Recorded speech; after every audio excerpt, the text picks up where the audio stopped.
Hello everyone, this is Laura Lencioni bringing you 5 minutes on Argento Acres. I posted a quick little picture of this project on my Instagram, and I thought I would just take a few minutes to share with you what's going on here. So I am rendering beeswax into a usable form. In the fall, or actually on a late summer, whenever it was, I harvested a very small amount of honey from my first year beehives. It was maybe like 3 or 4 frames out of the 3 hives, and from mostly for my own use. I do hopefully want to start selling it through Argento Acres, either at the farmers market or as part of the Argento boxes. I might put a little like mini honey bear in the Argento boxes that I'm going to be selling, home delivery for $45.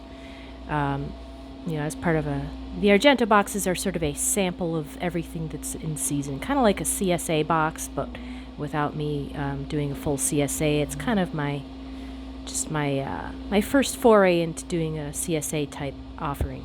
But I digress. So what I'm going to do with this is render it into a usable form. I do that by, let me back up for a minute. How did I get to this point?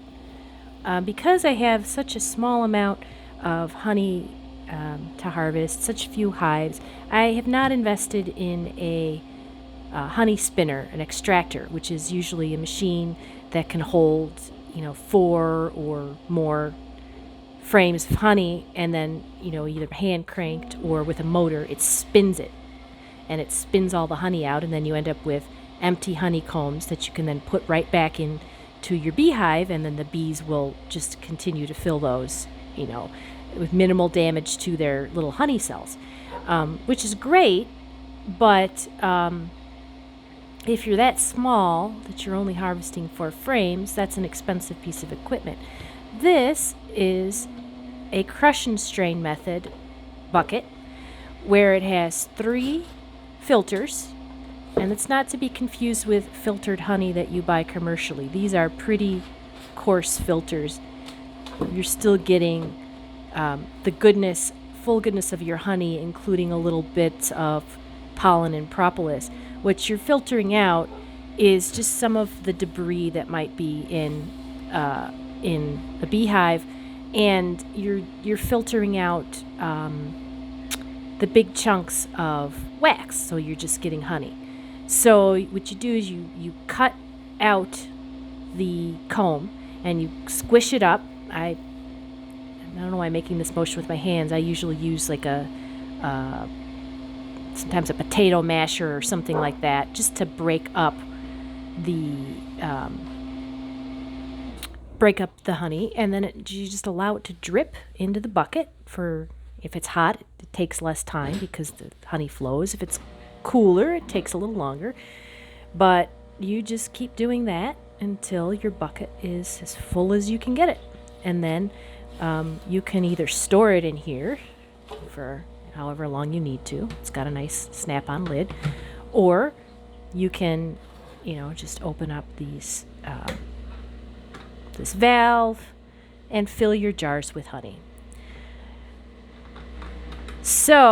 But what you're left with at the end of that process is a bunch of chunks of crumbled up, squished up, smashed up wax, and it still has some honey in it.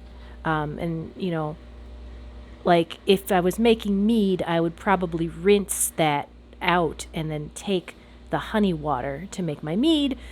But I never made mead, so don't quote me on that.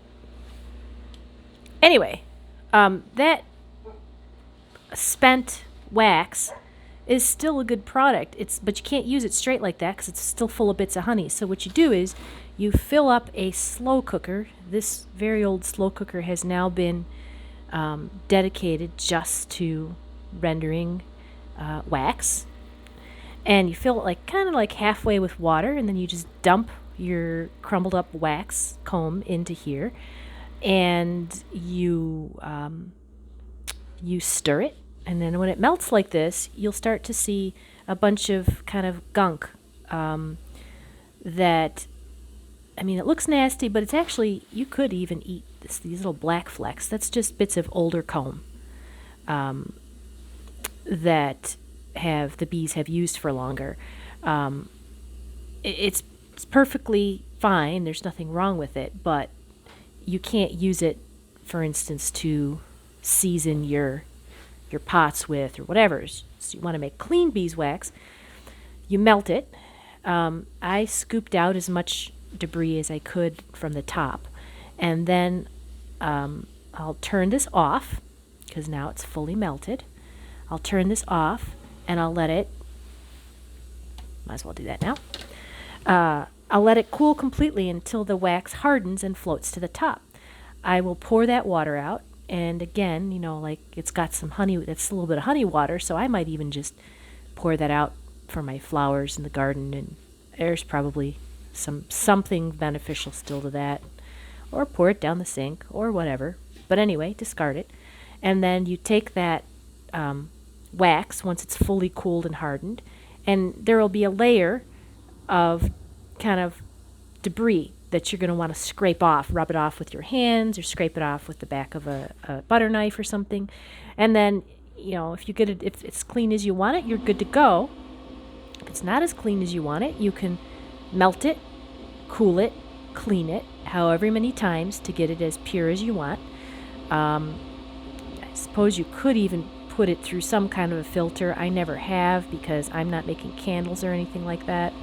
I mostly just want to use it to season cast iron and protect wood and things like that. But if you were using it in candles or cosmetics, you would probably want to purify it even further, do more steps than I am here. But then what I'll do after my last rendering is I will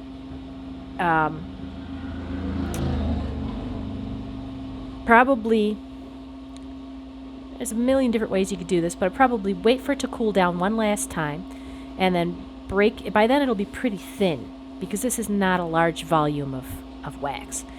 So I will break it up into smaller pieces and then maybe get like, if I'm going to store it. I mean, it would be nice if I had like a cute little cast iron form that I could pour it in and make like little, actually, I have a cast iron pan that's made for eggs. I could probably pour my, or place my hardened wax chunks into that, melt it, let it cool, and then pop out my little egg-shaped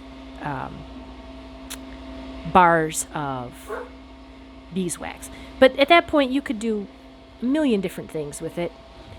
I am probably going to just make it into little tiny nuggets that I will then use to season my cast iron.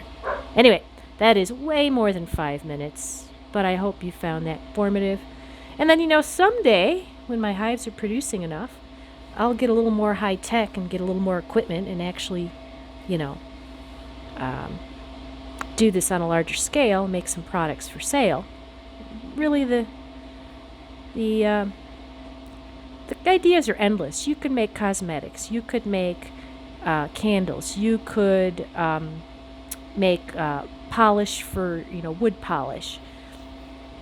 It's just, you could use it to, seal a letter. I don't know. It's beeswax. It's amazing stuff.